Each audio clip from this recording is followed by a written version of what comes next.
గత సంవత్సరం youth Sunday నుండి ఈ సంవత్సరం యూత్ సండే వరకు దేవదేవుడు కాచి కాపాడిన విధానం బట్టి దేవదేవుడికి వందనాలు తెలియజేస్తున్నాను.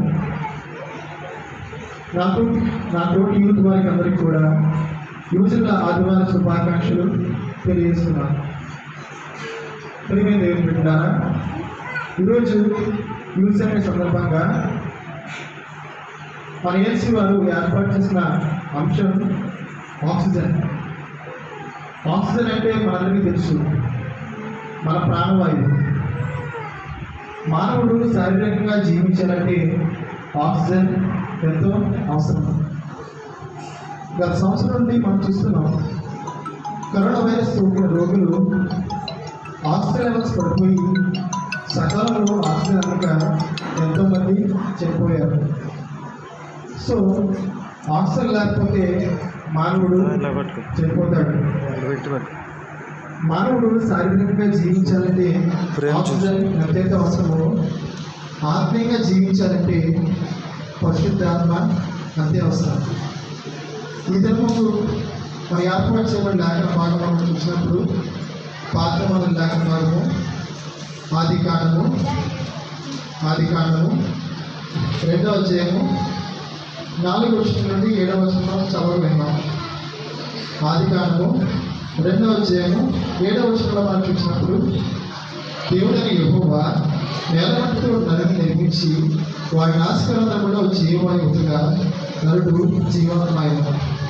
ఇక్కడ మనం చూసినప్పుడు ఆదిలో దేవుడైన యెహోవా ఆదాముని చిన్నపారుడిగా చేయలేదు, కానీ వ్యవస్థగా చేశాడు.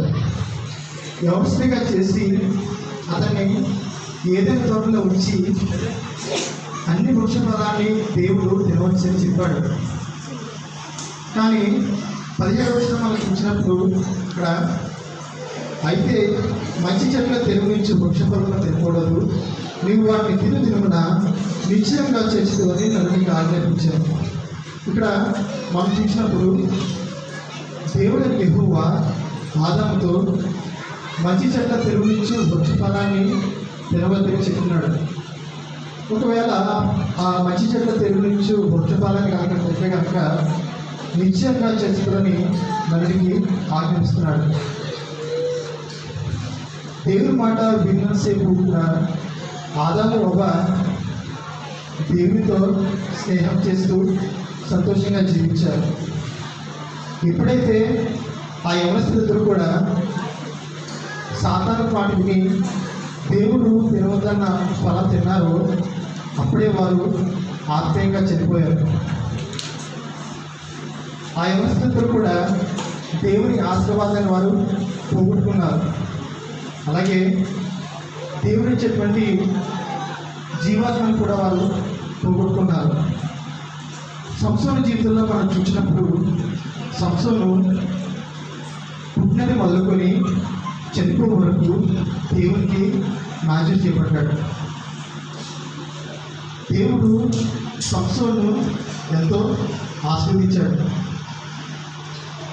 కానీ సంసోను అనిష్టులతో పాపంలో పడిపోయి దేవునికి దూరమయ్యాడు. దేవుడిలో బలవంతులుగా ఉండవలసిన సంసోను సాధన చూపించి దేవుడిచ్చేటువంటి ఆ ఆశీర్వాదాలు పోగొట్టుకున్నాడు. కాబట్టి ఈ అవసరం వేళ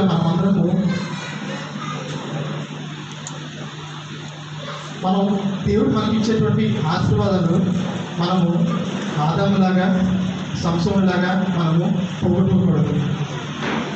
ఈ యవనకాలంలో మనము దేవుని కలిగి మనము జీవించాలి. దేవుని కలిగి జీవించిన వారు యవనస్తులు కాబట్టి బైబిల్ గ్రంథంలో అనేక మంది మనకు కనిపిస్తారు.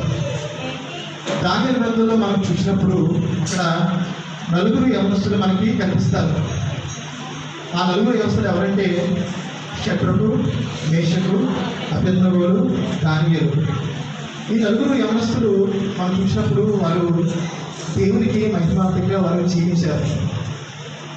షద్రకు, మేషకు, అబేద్నెగోలు వారు అన్ని విగ్రహాలను నమస్కరించకపోతే అగ్నిగుండంలో పడవేస్తారని తెలిసి కూడా వారు శత్రుకు వేసుకు అభివృద్ధి వారు అన్యగ్రహాన్ని ఆశ్రయించకుండా వారు దేవుని కొరకు నిలబడ్డారు.